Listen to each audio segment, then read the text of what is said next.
So it's time to start talking about Unreal's Player Controller.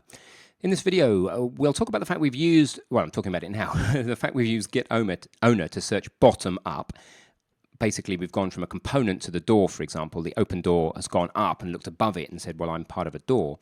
Now let's use getWorld to search top down. Let's start at the game world and go down to what we need. We're going to see that as game mode specifies the default pawn class. Why does this thing called default pawn even appear when we start? That's specified in the game mode. We're not going to play with that particularly. But you do need to know that the default pawn is your body, basically. We're using a default pawn as the body, and it's transient. The body might disappear while the game's playing. But there's a player controller when you start playing the game, another one of these temporary actors. And that's your mind, and that will persist even if your body disappears. This all sounds very metaphysical right now. And the player controller class has a method called getPawn. So the way that we're going to get to the pawn we're looking for is we're going to get world, we're going to find the player controller, then we're going to get pawn on that. By the end of it, you'll be able to just walk over that pressure pad and open the doors without having to stop and eject yourself and all that rubbish that we did in order to see the nuts and bolts. So I'll see you in there. Okay, so how are we going to make this happen? We've got our pressure plate area here. The challenge we have, of course, is that the player, well, the default pawn here, is only instantiated when we start playing the game. If we eject, then we're kind of taking the mind out of the body, if you like. The pawn here is the body, and now our mind is drifting around, observing ourselves from the outside, which is kind of fun. The challenge is, of course, we need the code to be able to find this thing in the scene. How do we do that? So let's break it down. The first thing is, if you go to Settings and Project Settings, you'll find under Maps and Modes that we have something here called the default game mode. It's set itself to Building Escape Game, just game mode, because that's what we called our project, Building Escape. And it's got things here, default pawn class, etc. They're not directly editable. We won't worry about editing them right now. But the reason that the thing that instantiates when we play the game is called default pawn, the body that appears for us, is because that's what we've got set as the pawn class. So we play, the game goes, okay, let's make ourselves a default pawn. There's also a default player controller going on in here. Now, it's not listed as a, well, it is actually, here it is, player controller 3. All right, so the player controller is the mind and the pawn is the body, but it's the body that we want to interact with this volume. So we need to go find the body. How do we do that? How do we find the pawn at runtime? All right, so up to now, we have been finding things by going upwards. By a bottom-up search. By that I mean if we click on a door and then we look at the component that we put on, the open door component, we have been searching upwards saying, what's my owner, what's the door, by saying get owner. Well, now we're going to search down from the world as a whole. We're going to find from the world the player controller, which only comes into action once the game is playing. We have the player controller, and from the player controller we can say, what is the pawn that I am controlling? Remember that as we eject, think of the pawn as the body and the player controller as the mind. So let's go look at how we do that over in the code. So I'm going to open up our code here.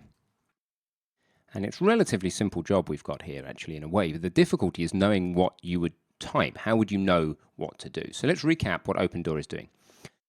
At the moment, we are in begin play not doing anything anymore. And we have exposed, of course, the actor that opens as an editable property over in the blueprints. Well, I'm actually going to take off the uProperty now so that it is no longer in the inspector. I'm not going to compile, but if I'd have compiled, this actor that opens would disappear. We're taking that functionality away for the moment. We can always add it back if we want to later, just so that we're very clear on how actor that opens is getting set. Go to the C++ file. What we need to do in begin play, so play has actually begun, so the player controller exists, is we need to start finding the player controller. This is how we do it. We go get world.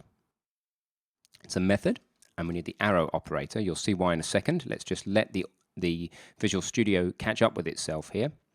If we go get world, and if we hover over get world, of course, what does it return us? Well, it's going to turn us a pointer to a world. Because it's a pointer, uWorld star there. In the pop-up, we know that we need an arrow operator. What do you get from there?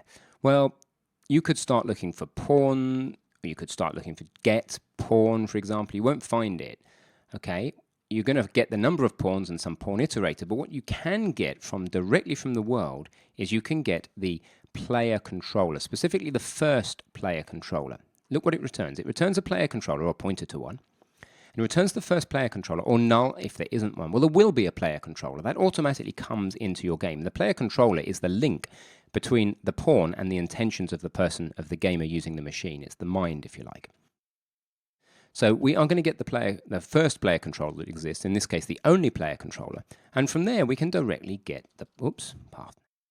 We can directly get the pawn in question. Now what does that return? It returns a pointer to a pawn.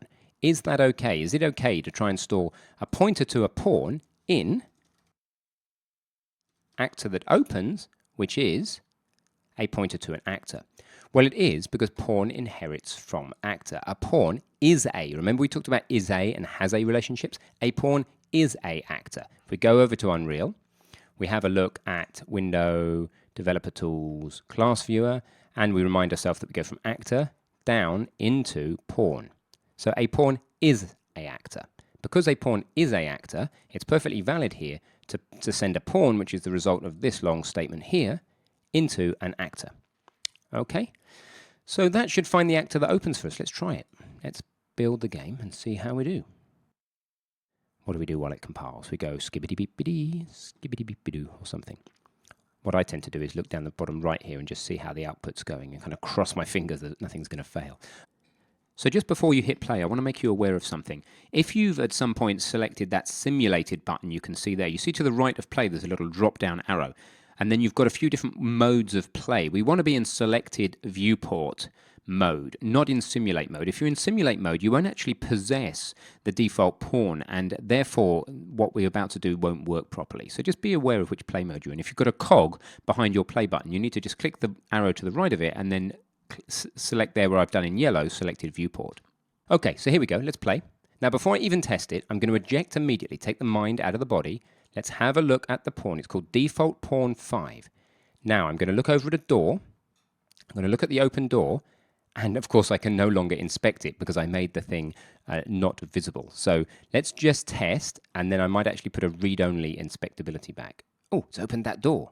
That's cool. So it is working. So I don't even need to actually make it a read-only property, that pawn, because we know that it's worked. We can see that it's worked there.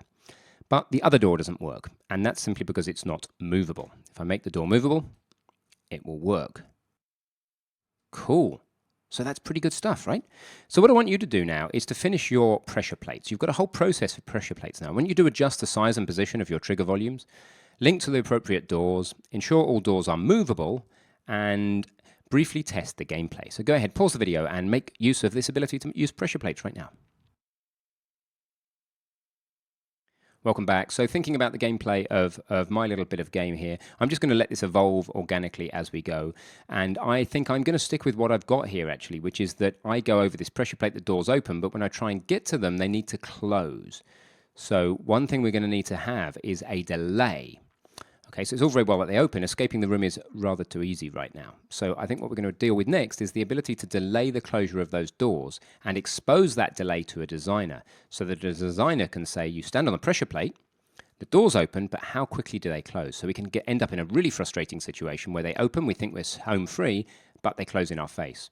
And then that can lead to various other things, like maybe later we move the chair over the pressure plate or something. Okay, so lots to be done, which is pretty cool. Let's just quickly recap how we've done this. We've said that in order to find the default pawn, we've gone to the world, we've gone top down.